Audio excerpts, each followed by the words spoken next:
निर्विघ्नं कुर्महे देवो सर्व कार्येषु सर्वदा. सर्वांना नमस्कार.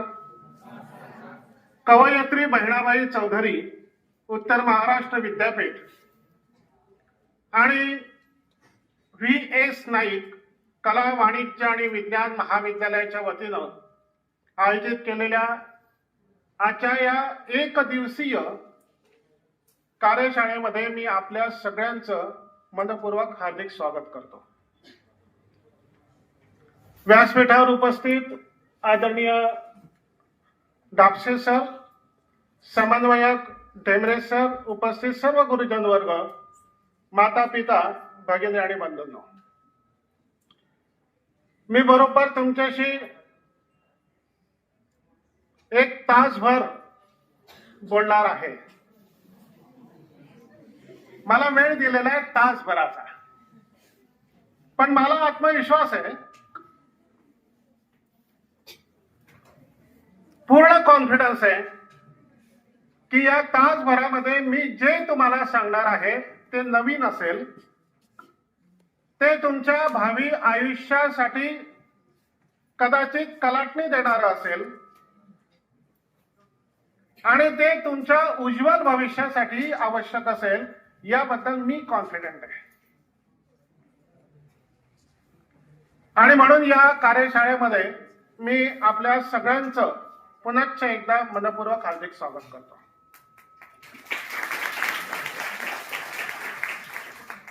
सन 1989 ची गोष्ट, वर्ष नीट लक्षात घ्या. सन 1989 आणि त्यावेळेला मी इयत्ता 11वी मध्ये होतो.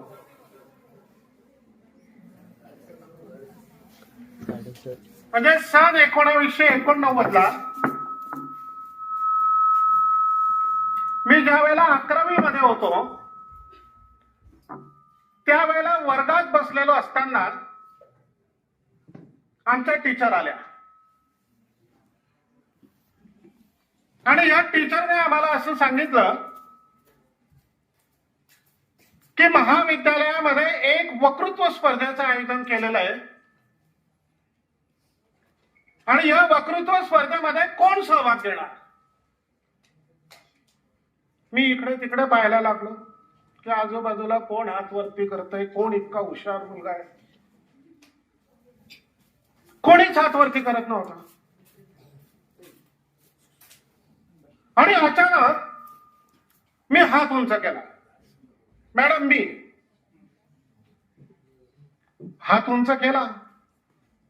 मॅडमने सांगितलं ठीक, नाव लिहिलं, वक्तृत्व स्पर्धा आली. आणि या वक्तृत्व स्पर्धेचा विषय काय होता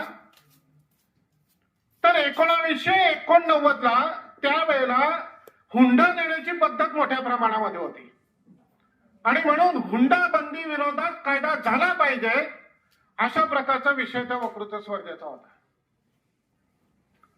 वक्तृत्व स्पर्धा झाली आणि मला माझं आश्चर्य वाटायला लागलं की त्या वक्तृत्व स्पर्धेमध्ये माझा पहिला क्रमांक आला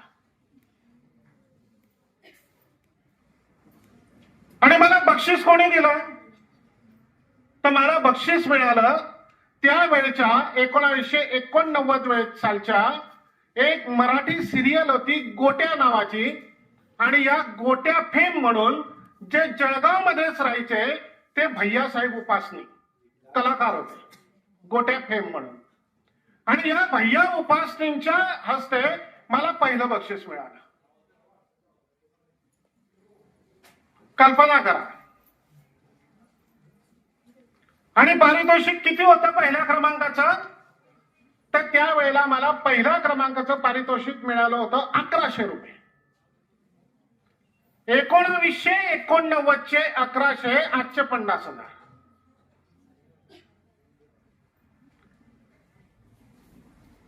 मी असं समजलो की 1989 ला मी जर हात उंच केला नसता तर कदाचित आज मी तुमच्या समोर बोलू शकलो नसतो. माझ्या जेवढं धाडस आलंच नसतं, माझ्यामध्ये एवढी हिंमतच आली नसते. पण याही पेक्षा म्हणजे मला पारितोषिक मिळालं 1100 मिळालं, आज त्याची 50,000 रुपये किंमत आहे. मी आज तुमच्या समोर बोलू शकतोय. यापेक्षा सगळ्यात जास्त महत्वाचं असं आहे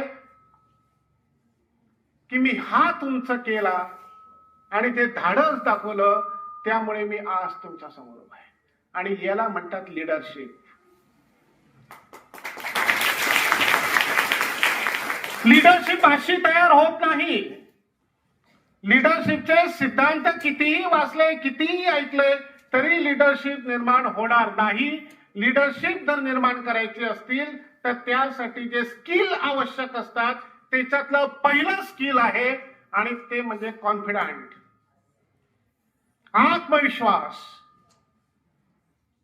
आणि ज्याने आयुष्यामध्ये हात उंच केला नाही ते आयुष्यामध्ये काहीच करू शकणार नाही. आणि म्हणून पहिला संदेश माझा आजच्या या व्याख्यानाच्या निमित्तानं आपल्याला आहे की कोणी हात वरती नाही केला तरी चालेल, पण मी हात वरती केला पाहिजे. हा धडा आजच्या या व्याख्यानाच्या माध्यमातून तुम्ही सगळ्यांनी घ्या. आता मी तुम्हाला विचारतो, ज्या आदिवासी नेते बिरसा मुंडा याने इंग्रजांच्या विरोधामध्ये लढा दिला, ज्या बिरसा मुंडांनी माझ्या तळागाळातल्या आदिवासी समाजातल्या मुलांसाठी मुलींसाठी या ठिकाणी लढा दिला, त्या बिरसा मुंडांबद्दल या ठिकाणी येऊन 1 मिनिट तुमच्यापैकी कोण बोलू शकेल त्याने हात उंच करा.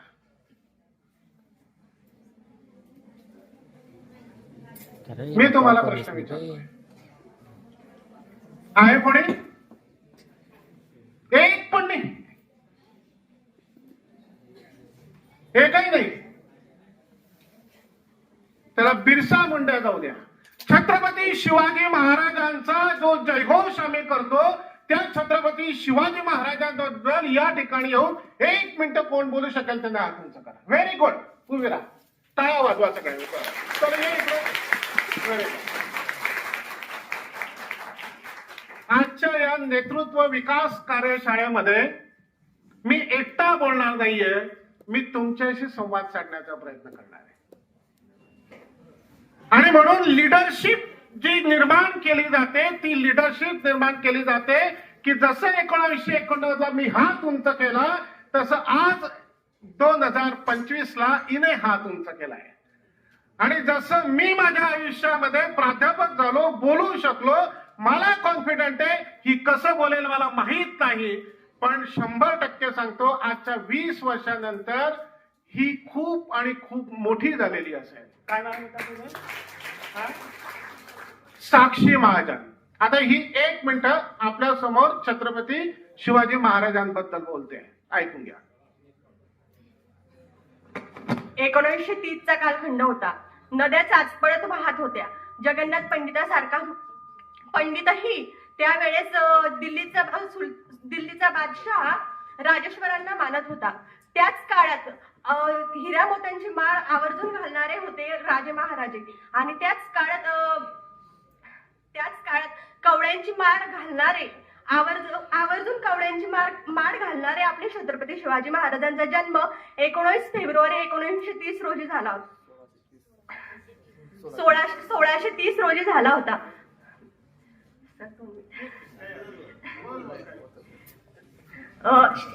शिवाजी महाराजांच्या आईचे नाव जिजाऊ होते. शिवाजी महाराजांची मावळ्यांना एकच शिकवण होती. Relax relax relax relax. एकदा जोरात टाळ्या वाजवा. जशी आज साक्षी या ठिकाणी बोलली तसं मी 89 ला बोललो होतो, त्याच्यामुळे काळजी करायची नाही. आलं लक्षात? पण हिम्मतला किंमत आहे.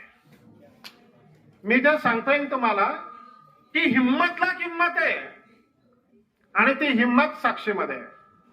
आणि मला विश्वास आहे डापसे सर की या ठिकाणी अनेक साक्षी आहेत, अनेक आहे.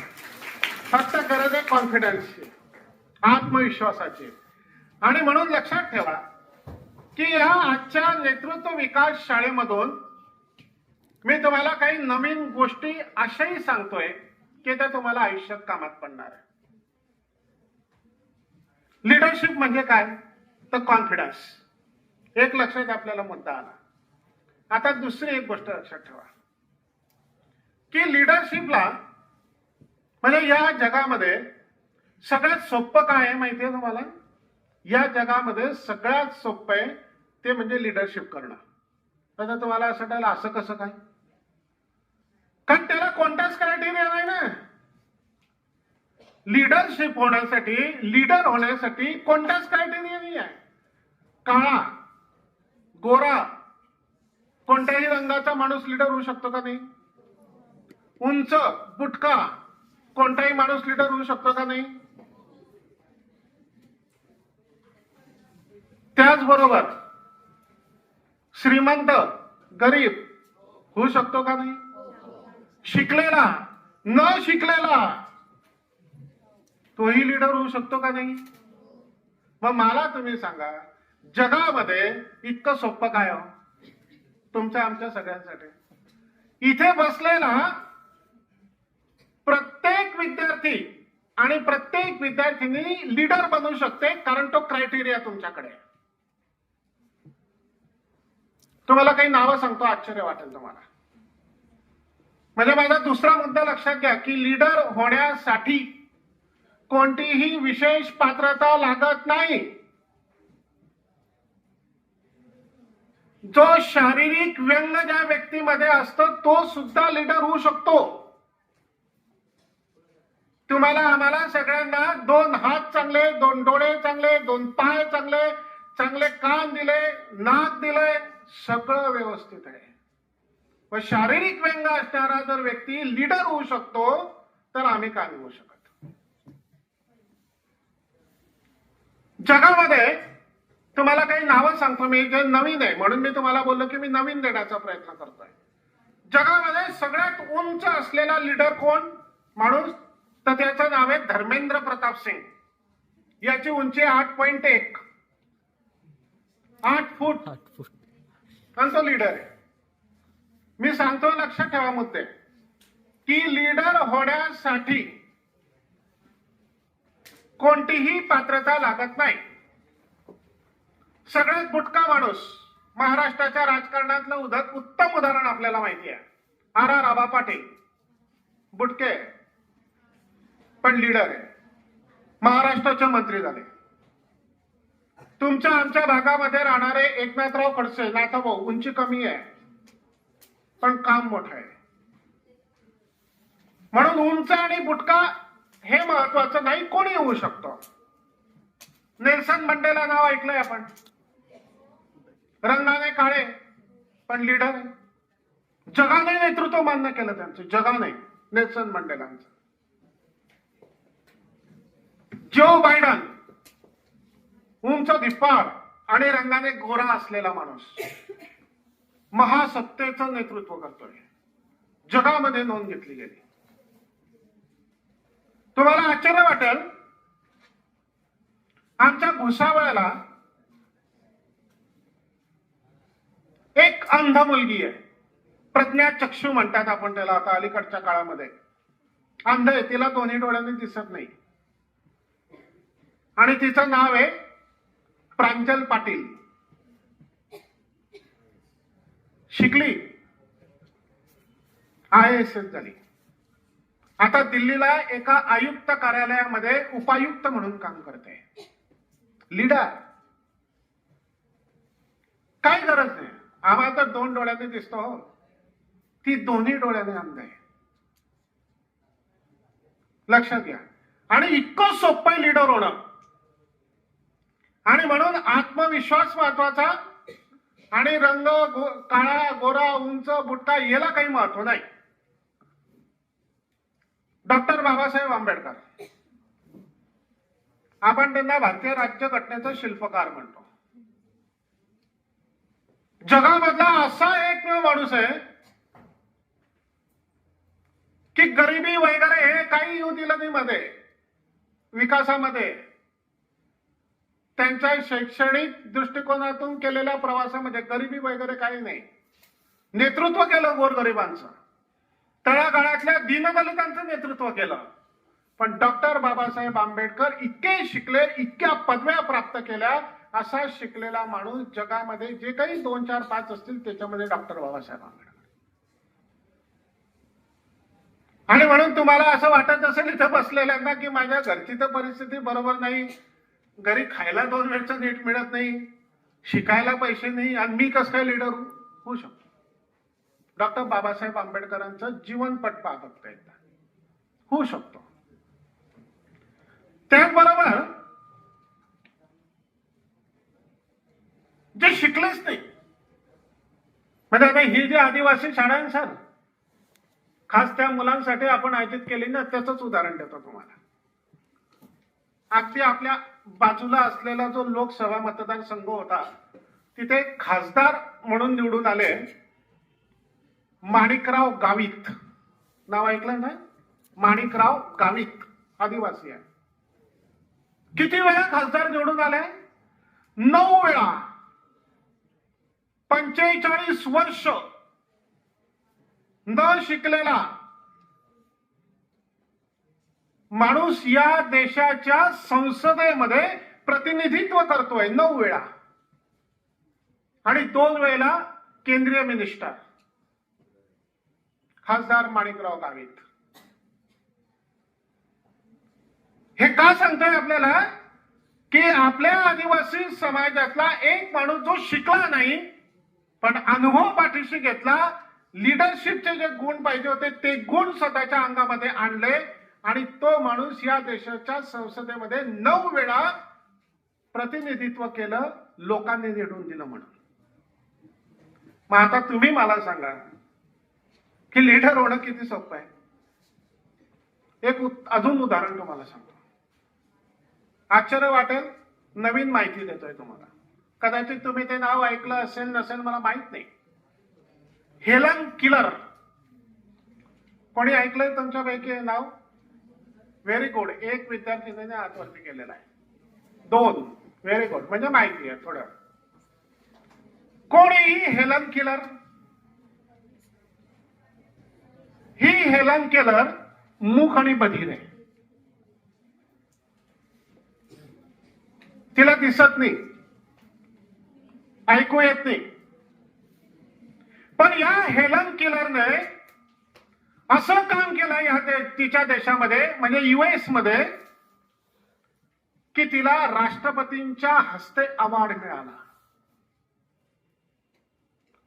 ही हेलन केलर जिने तिच्या आयुष्यामध्ये समस्त देशाभरामधल्या अंध आणि बहिऱ्या असलेल्या अपंग मुलांसाठी आणि मुलींसाठी आपलं जीवन व्यतीत केलं, ती हेलन केलर. ही तीच हेलन केलर की जिने देशभरातल्या महिलांचं अत्यंत उत्तम संघटन केलं, दिसत नसताना आणि ऐकू येत नसताना. त्या हेलन केलरची नोंद जगानं घेतली. आणि म्हणून मी तुम्हाला हा मुद्दा सांगतोय की लीडर होण्यासाठी तुम्हाला या कोणत्याही गोष्टी अडथळा ठरत नाही. मनामध्ये जर आणलं तर आपण लीडर होऊ शकतो. आता लीडर म्हणजे काही एका क्षेत्रात होतो का? तसं नाही आहे. राजकारणातच लीडर होतात का? असं नाही आहे.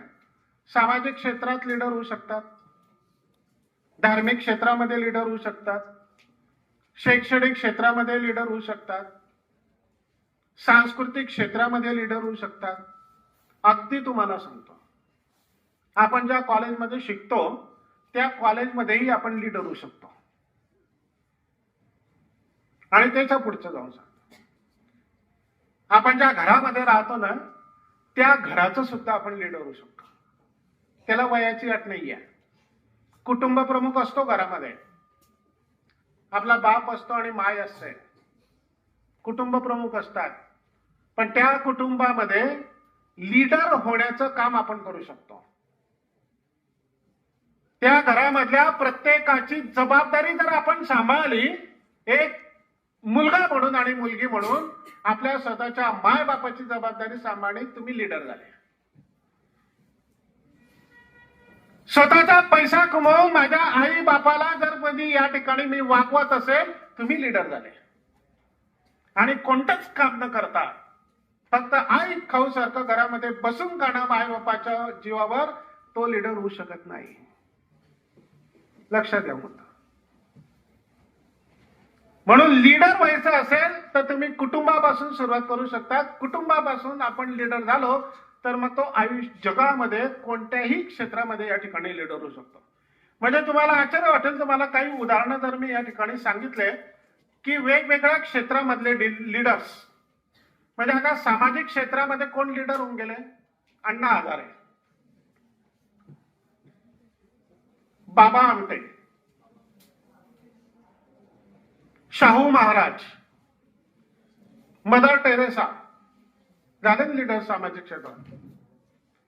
म्हणजे शाहू महाराजांबद्दल कदाचित तुम्हाला माहिती असेल का नसेल मला माहित नाही, पण शाहू महाराज जे हॉस्टेल चालवायचं ना त्यावेळेच्या काळामध्ये, जुन्या काळामध्ये, तुमच्यासारख्या गोरगरीब मुला मुलींना शिक्षणाची संधी मिळावी म्हणून शाहू महाराज जे हॉस्टेल चालवायचे, एक वेळ अशी परिस्थिती झाली की शाहू महाराजांची आर्थिक परिस्थिती खूप वाईट झाली.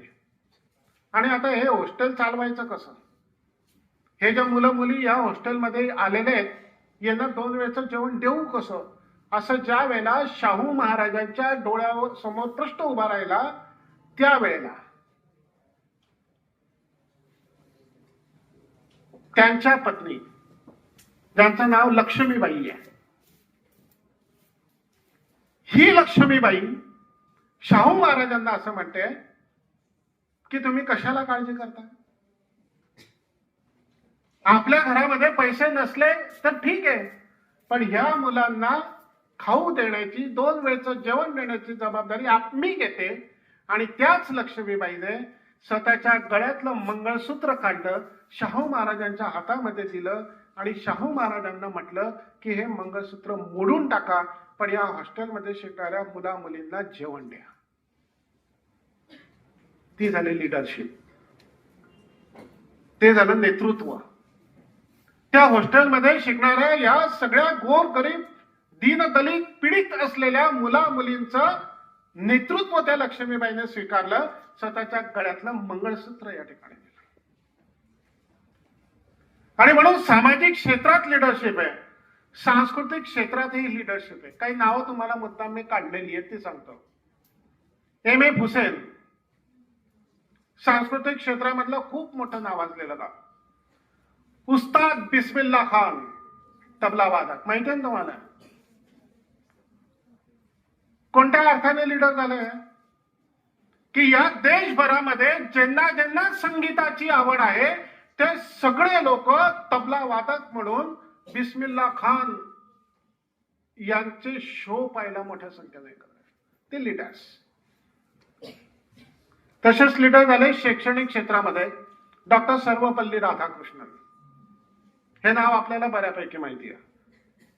आणि सगळ्यात महत्वाचे शैक्षणिक क्षेत्रामध्ये लीडर्स झाले की जे दाम्पत्य होतं 2, अर्थात तुम्हाला सगळ्यांना माहिती असेल कोण होतं? Very good. महात्मा ज्योतिराव फुले आणि सावित्रीबाई फुले.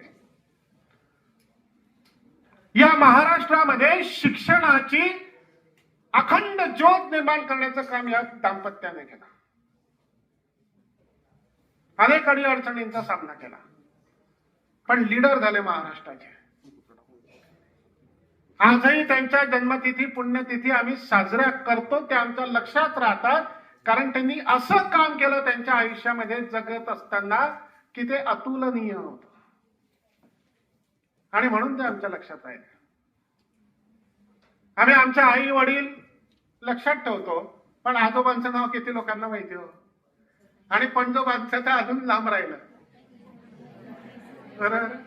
पण महात्मा फुले आणि ज्योतिबा फुलेंचं नाव आम्ही विसरू शकत नाही. याचं कारण असं आहे की त्यांनी माझ्या देशासाठी काहीतरी अतुलनीय काम केलं.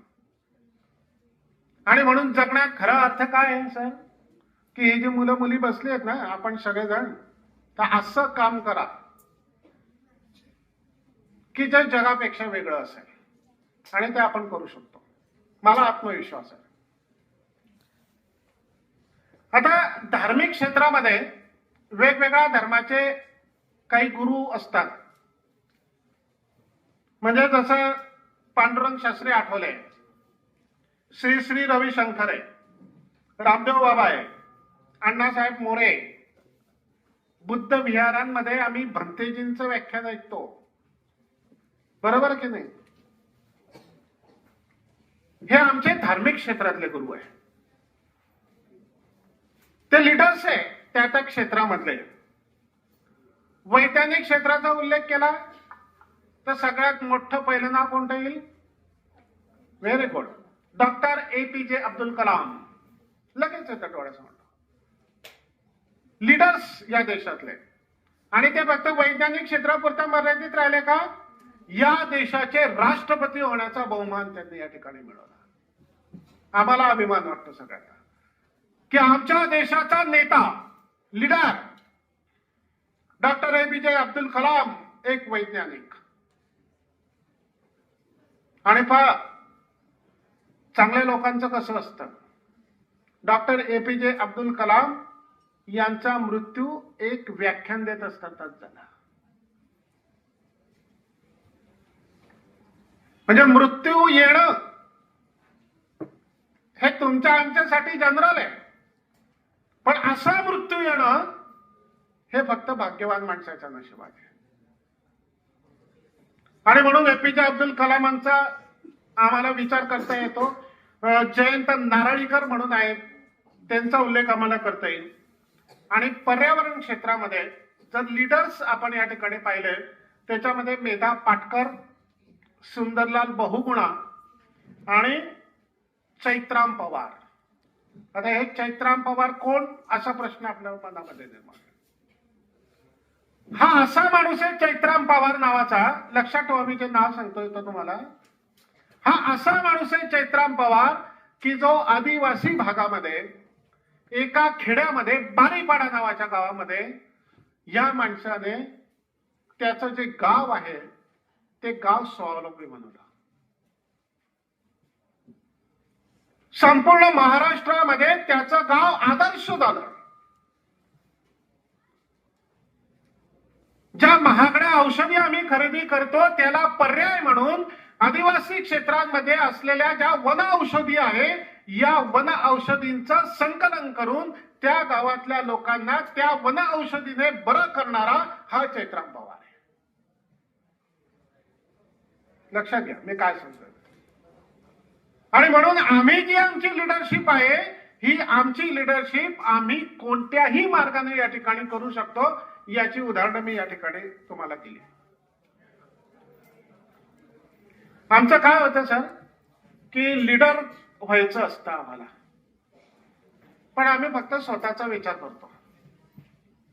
म्हणजे आम्ही इथे बसलेले सगळेजण मशिदीत जाऊ, मंदिरात जाऊ, बौद्ध विहारामध्ये जाऊ, चर्चमध्ये जाऊ, तर आम्ही काय सांगतो? फक्त दोन्ही हात जोडतो, खाली वागतो, नतमस्तक होतो, थेट टोंगण्यांपासून खालपर्यंत झोपतो आणि फक्त देवाला काय मागतो की हे देवा, हे देवा मला सुखी ठेव. पहा शब्दप्रयोग मी काय सांगतोय तो हे तुम्ही सगळेजण माझ्यासह सगळेजण करतात. आपण की हे देवा मला सुखी ठेव, मला माझ्या आयुष्यात आनंद मिळू दे, मला खूप सुख दे, मला खूप पैसा दे, माझं भलं कर. आम्ही ज्याही वेळेला देवळात जाऊ, मंदिरात जाऊ, मशिदीत जाऊ, चर्चमध्ये जाऊ, बौद्ध विहारांमध्ये जाऊ, आम्ही हेच मागतो. असा माणूस कधीच आयुष्यात लीडर होऊ शकत नाही. एक दिवशी प्रयोग करा, मी सांगतोय म्हणून. एक दिवशी प्रयोग करा की मंदिरामध्ये जा, विहारामध्ये जा, मशिदीत जा, चर्चमध्ये जा, मात्र ठरवून असं जा की देवा मी आज तुझ्या दरबारात आलोय, पण मी आज माझ्यासाठी काहीच मागणार नाही. ठरवून निर्णय करून की मी आज माझ्यासाठी मागायला आलेलो नाही, तर हे देवा मी तुझ्याकडे आज यासाठी आलेलोय, तुझ्या दरबारामध्ये मी यासाठी आलो की माझ्या अगदी शेजारी असलेली एक माझी गरीब परिवारातली एक मुलगी की जिला शिकायला शाळेत जायला पैसे नाही, वह्या घ्यायला पैसे नाही, हे देवा असं काहीतरी कर,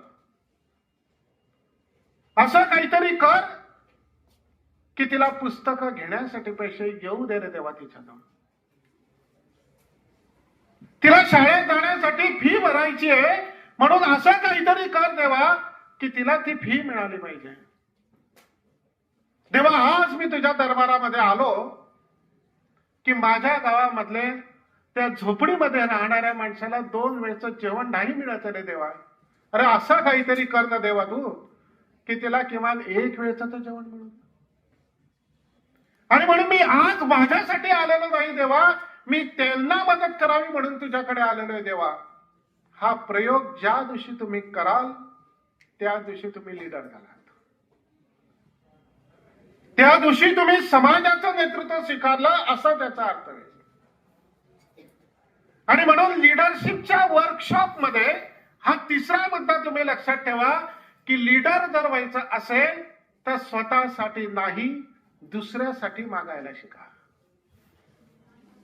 आणि ज्या वेळेला आपण दुसऱ्यासाठी मागतो तो जो आनंद असतो तो आनंद जगामध्ये कितीही पैसे दिले तरी विकत घेता येत नाही. रात्रीची झोप छान लागते, नाही तर मग दिवसभर चिंता, दिवसभर तोच त्रास, आज रे आज याला कसं फसवलं मी, झोप नाही लागत मित्रांनो, याला कसं बनवलं मी, झोप नाही लागत. आणि मग ती झोप जर लागायची असेल, ते नेतृत्व जर आम्हाला स्वीकारायचं असेल तर माझ्यासाठी नाही दुसऱ्यासाठी जगा. आणि म्हणून एनएसएस मध्ये आम्ही काय शिकलो सर, एनएसएस मध्ये आम्ही हे शिकलो की जगामध्ये 3 माणसं आहे प्रकारचे, तुम्ही ठरवायचं तुम्ही कोणत्या गटात येतात. आम्ही एनएसएस मध्ये काय शिकलो होतो, नॉट मी बट यू. म्हणजे या जगामध्ये 3 प्रकारचे माणसं आहे. पहिला प्रकार कोणता आहे की माझं ते माझं आणि तुझं ते तुझं, काही घेणं नाही देणं नाही. पहिला प्रकार माझं ते माझं आहे आणि तुझं ते तुझं, तू तुझं काम कर मी माझं काम करेल, काही देणं नाही घेणं नाही. हा पहिला प्रकार. दुसऱ्या प्रकारचे लोक या जगामध्ये ते असं म्हणतात माझं ते माझं आहे पण तुझं तेही माझं आहे, माझं ते माझं आहे पण तुझं तेही माझं आहे. हा दुसरा प्रकार. आणि तिसऱ्या प्रकारचे लोक या जगामध्ये आहे ते असं म्हणतात की तुझं ते तुझं आहे पण माझं तेही तुझं आहे. पहा, लक्षात घ्या. आजच्या या वर्कशॉप मध्ये आम्ही काय शिकलो तर ही प्रवृत्ती आमच्या मनामध्ये निर्माण झाली पाहिजे की तुझं ते तुझं आहे पण माझं तेही तुझं आहे, नॉट मी बट यू. आणि म्हणून आम्हाला जर लिडरशिप निर्माण करायची असेल तर ती अशा पद्धतीने आम्ही या ठिकाणी निर्माण करू शकतो असं मला वाटतं. एक लक्षात घ्या, श्रीमंत आणि गरीब हे लिडरशिपच्या आड येत नाही. डॉक्टर सर काही सर हे डोक्यातून काढून टाका.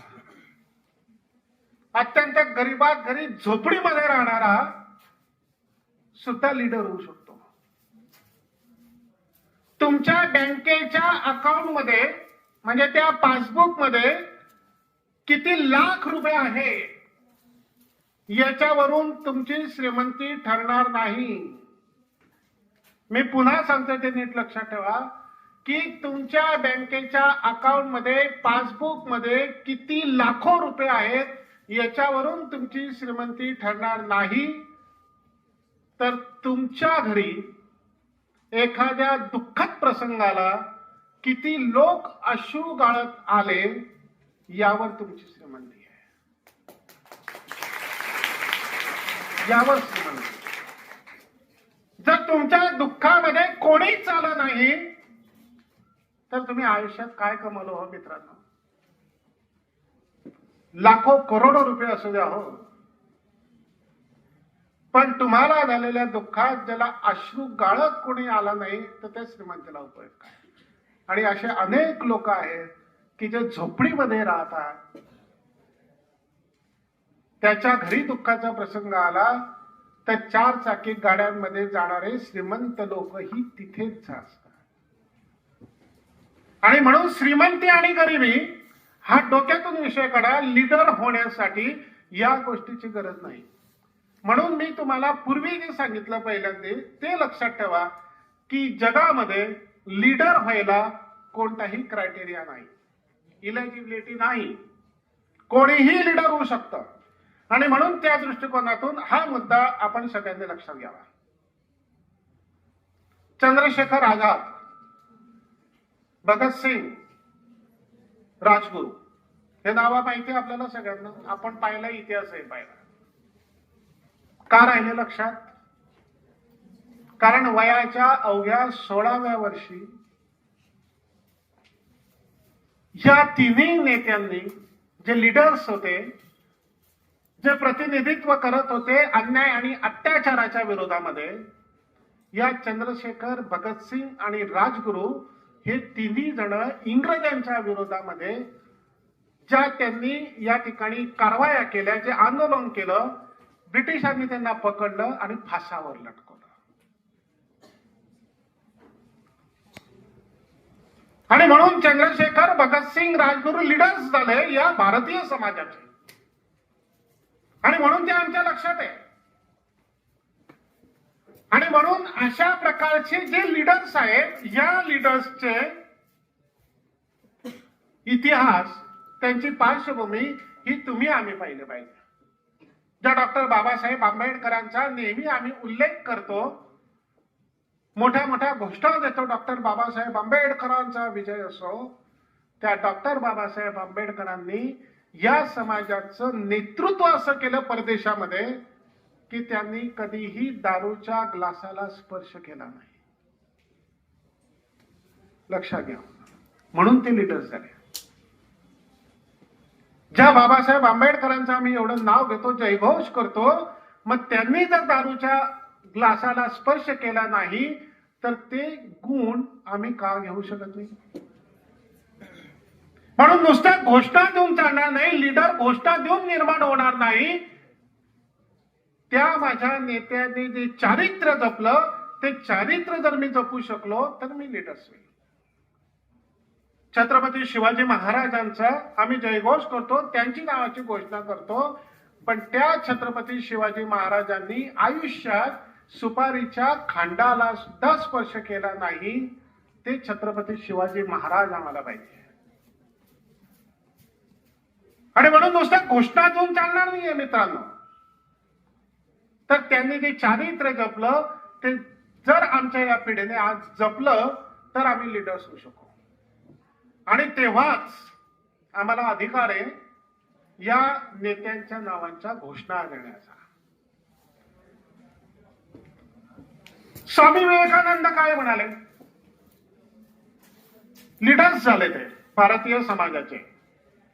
ते ज्या वेळेला शिकागोला गेलो, तुम्ही आम्हाला सगळ्यांना तो इतिहास माहिती आहे की ते ज्या वेळेला भाषणाला उभे राहिले त्यावेळेला स्वामी विवेकानंदांचं पहिलं वाक्य निघालं, भगिनी आणि बंधूंनो, पाश्चिमात्य देशांमध्ये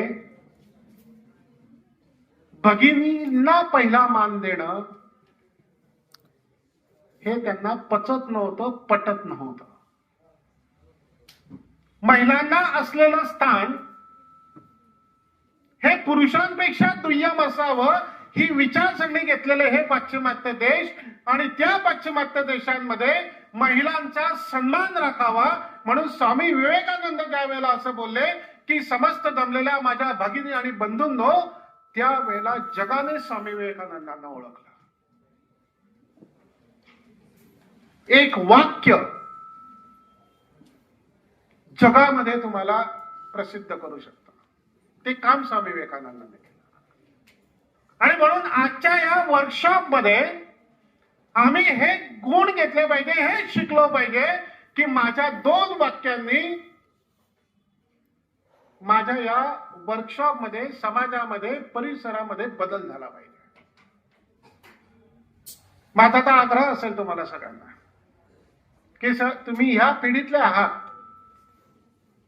की तुम्ही ज्या ज्या वेळेला भाषणांसाठी जाल, ज्या ज्या वेळेला तुम्ही कार्यक्रमांमध्ये जाल, ज्या ज्या वेळेला तुम्ही ग्रुपमध्ये चर्चा कराल, त्या त्या वेळेला पहिल्यांदा शब्द तुमच्या तोंडातून निघाला पाहिजे की जमलेल्या माझ्या सगळ्या भगिनी आणि बंधू. आणि म्हणून आजच्या या वर्कशॉप मधून हे काही संदेश मी तुम्हाला देतोय अप्रत्यक्षपणे की ज्याचा उपयोग तुम्ही तुमच्या आयुष्यामध्ये करणं या ठिकाणी गरजेचं आहे. हे बोर्ड आहे, या बोर्डात सगळ्यात वरती नाव लिहिलेलं आहे. काय नाव लिहिलेलं आहे? कवयित्री बहिणाबाई चौधरी. माहिती आहे तुम्हाला किती शिकलाय कवयित्री बहिणाबाई चौधरी? कोण सांगेल? गेल्याच नाही. पण त्याच कवयित्री बहिणाबाई चौधरींनी अशा प्रकारची काव्य रचना केली की ती काव्य रचना जगामध्ये प्रसिद्ध झाली. जी बहिणाबाई कधीच शाळेत गेली नाही, त्या बहिणाबाईचं नाव शिकलेल्या लोकांच्या उत्तर महाराष्ट्र विद्यापीठाला दिलं गेलं. हा आमच्यासाठी सन्मान आहे.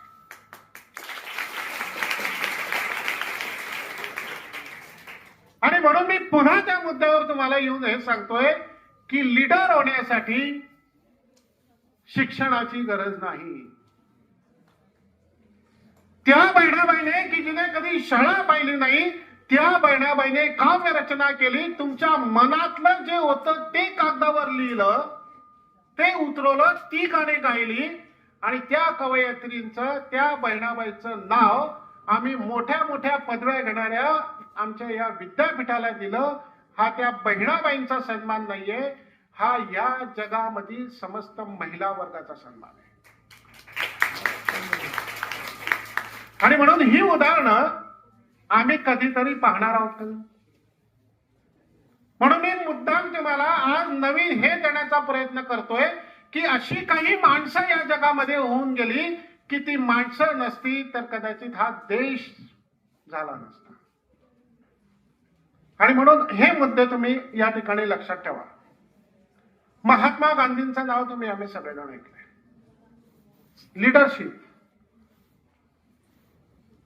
आम्ही त्यांना राष्ट्रपिता ही पदवी दिली. काय केलं महात्मा गांधींनी? महात्मा गांधींनी जगावेगळं काम केलं. महात्मा गांधींनी दांडी यात्रा काढली. या दांडी यात्रेमध्ये अगदी लहानांपासून मोठ्यांपर्यंत, श्रीमंतांपासून गरिबांपर्यंत, काळ्या लोकांपासून गोऱ्या लोकांपर्यंत प्रत्येक जाती धर्माच्या लोकांनी या दांडी यात्रेमध्ये सहभाग घेतला. आणि ही पहिली दांडी यात्रा अशी ठरली की ती पायी चालणारी दांडी यात्रा होती आणि तिच्यामध्ये हजारो लाखो लोक एकत्र आले केवळ एका नावाने, आणि ते नाव होतं महात्मा गांधी. मग हा जो ट्रस्ट असतो आपल्या नेत्यावर, हा जो विश्वास असतो आपल्या नेत्यावर, तो विश्वास ज्या वेळेला तुम्ही कमवाल मित्रांनो, त्या वेळेला तुम्ही लीडर होऊ शकाल. ती ताकद तुमच्या मनामध्ये निर्माण होईल. आणि म्हणून महात्मा गांधीजींनी सविनय कायदेभंगाची चळवळ केली, दांडी यात्रा काढली, सत्याग्रह केले, आमरण उपोषण केले. पण महात्मा गांधीजींच्या एका शब्दावर या देशातले सगळे लोक त्यांच्या बरोबर गेले. हा लीडर होण्यासाठी जो एक आवश्यक गुण लागतो, ट्रस्ट असण्याचा, तो महात्मा गांधीजींकडे होता.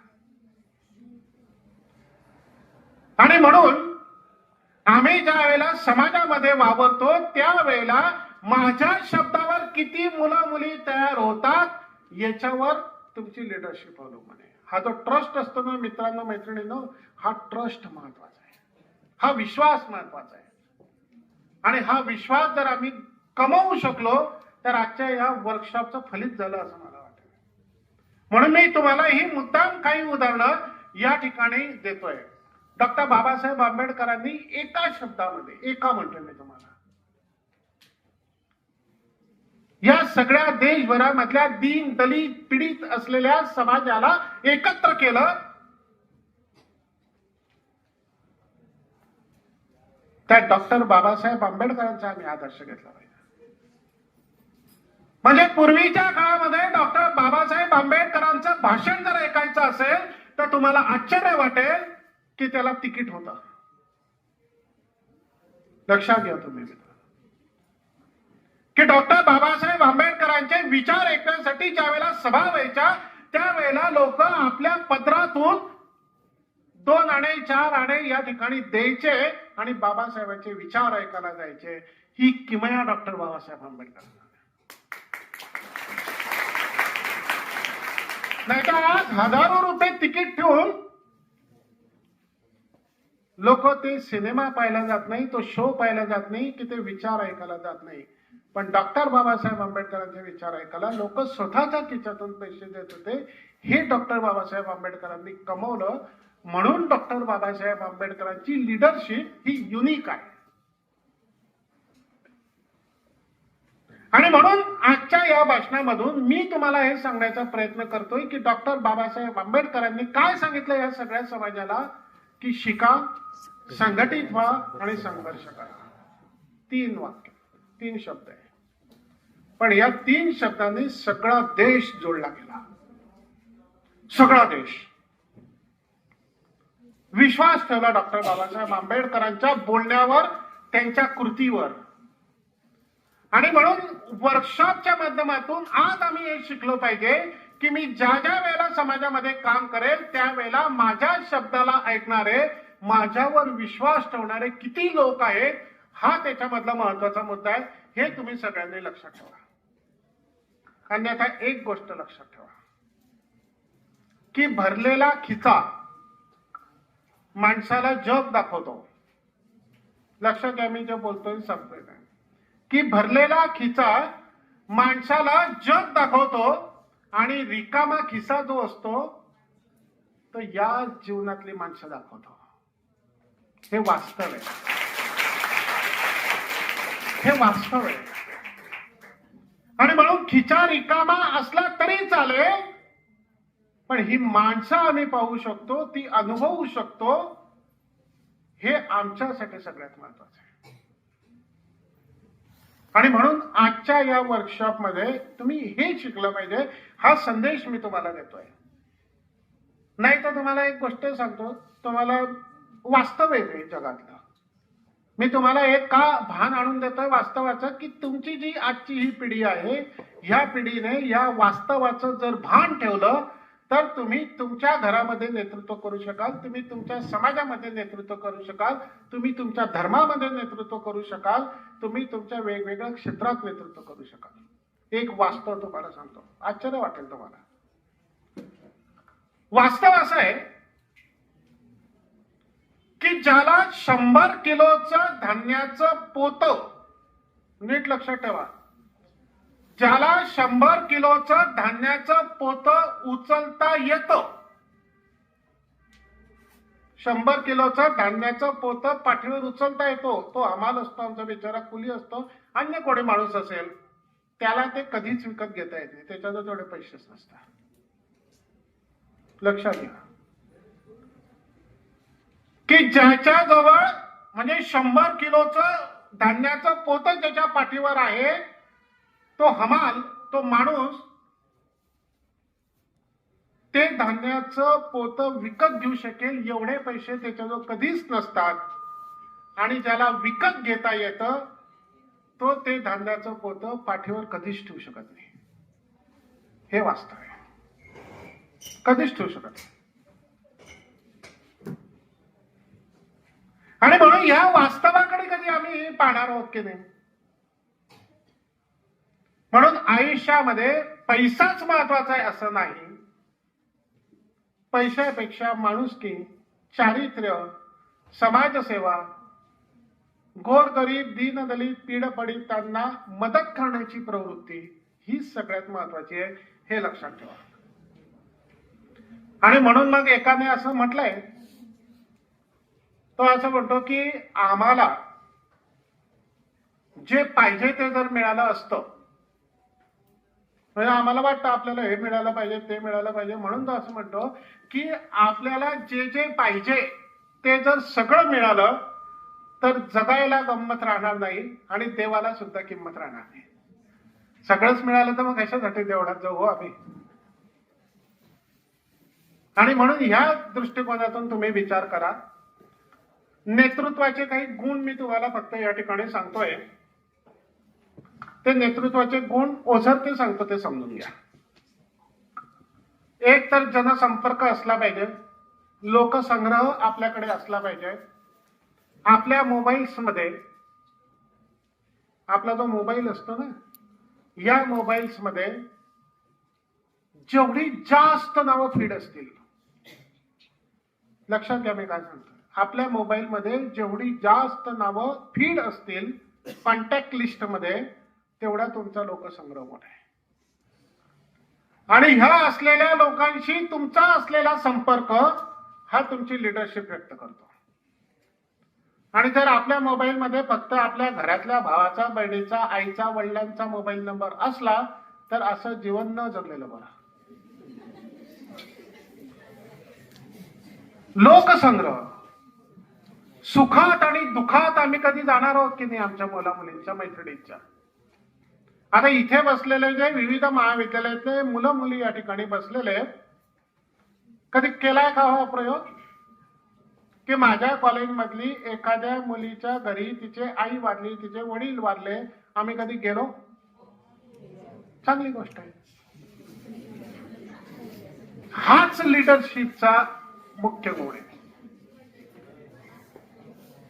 हेच वर्कशॉपचं फलित आहे.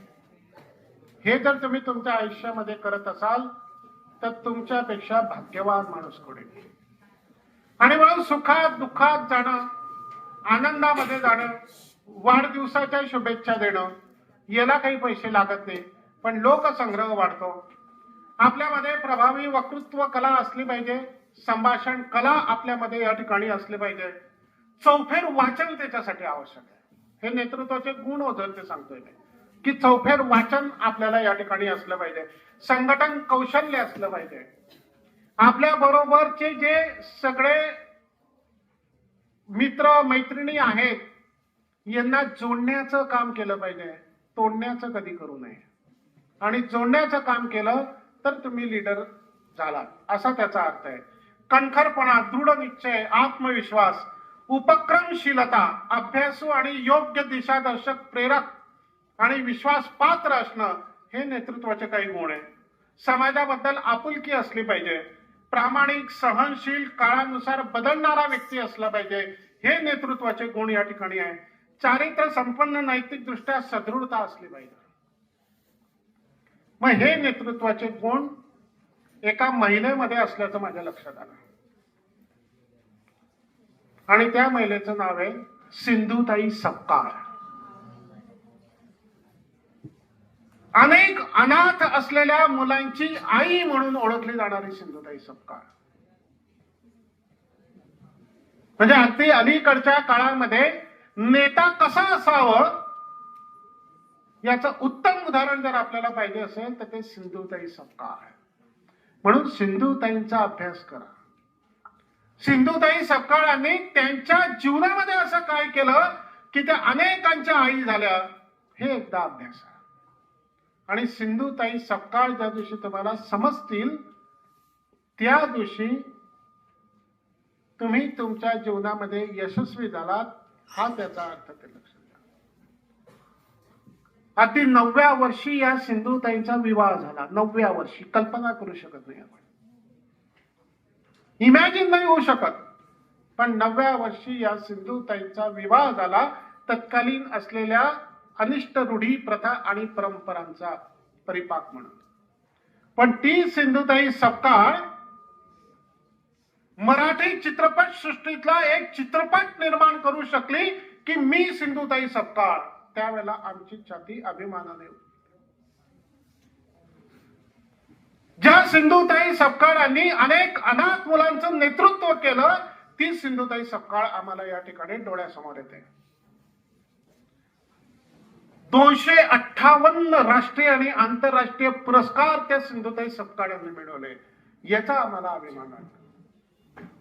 आणि म्हणून सिंधुताई बनणं सोपं नाही, पण किमान त्या मार्गावर जाऊन सिंधुताईंच्या एवढ्या सगळ्या गुणांमधला एक गुण तर आम्ही घेऊ शकतो.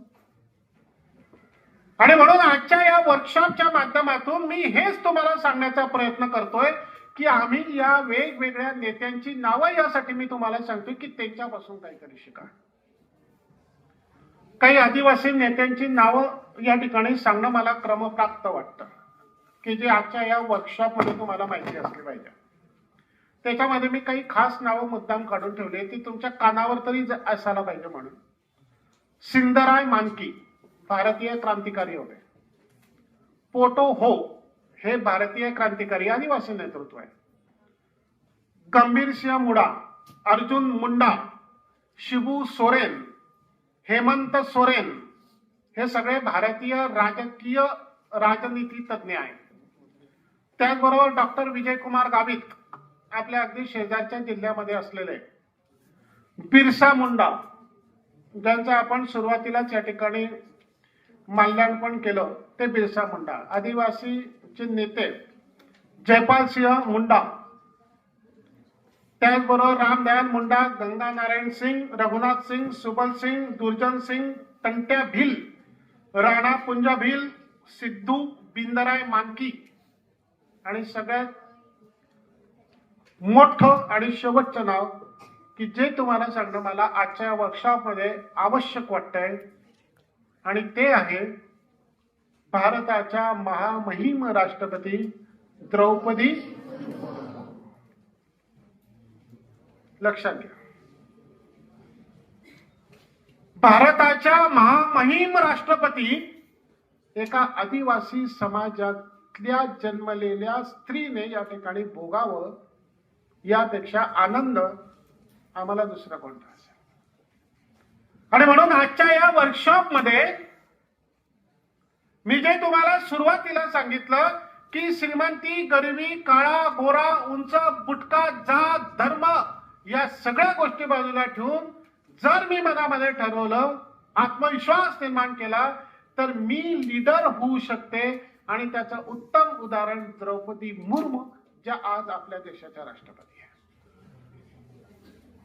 आणि म्हणून आजच्या या वर्कशॉप मधून मला असं वाटतं की तुम्ही हे सगळं या ठिकाणी घेऊन जावं.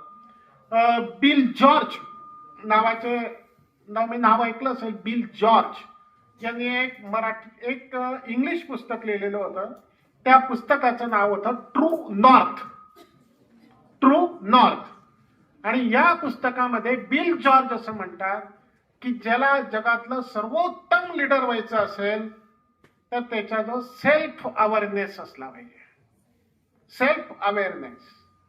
आणि हा सेल्फ अवेअरनेस जर आम्ही निर्माण करू शकलो तर आम्ही लीडर होऊ शकू. आम्ही वेगवेगळ्या क्षेत्रामध्ये या ठिकाणी काम करू शकू. आम्ही विद्यार्थी असताना विद्यार्थी आंदोलनांमध्ये यशस्वी होऊ शकू, त्याचे लीडर होऊ शकू. हाही धडा आजच्या या वर्कशॉप मधून तुम्ही या ठिकाणी घेऊन जावा, अशी मी आपल्याला या ठिकाणी नम्र विनंती करतो. आणि शेवटचं, माझ्या या आजच्या तासभरामधल्या या सगळ्या निवेदनामधलं शेवटचं मी तुम्हाला एक मुद्दा महत्वाचा सांगतो. अशा प्रकारचं जगण्याचा प्रयत्न जर तुम्ही सगळ्यांनी या ठिकाणी केला तर या देशात परिवर्तन होईल.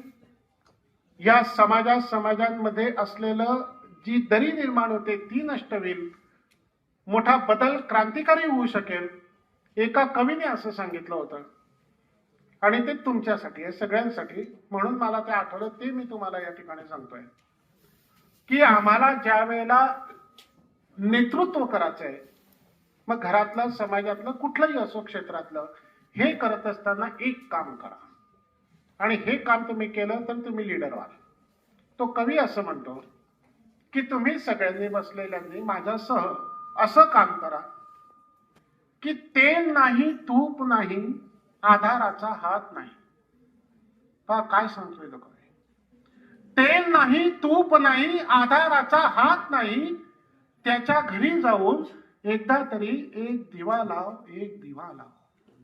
काय सुंदर शब्दात सांगतो. आम्हाला काय काम करायचंय हो?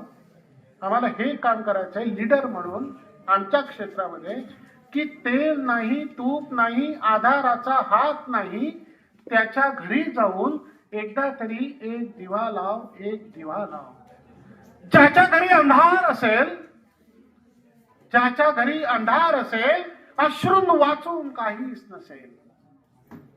ज्याच्या घरी अंधार असेल, अश्रून वाचून काहीच नसेल, त्याच्या घरी जाऊन एकदा तरी एक दिवा लाव, एक दिवा लाव, एक दिवा लाव.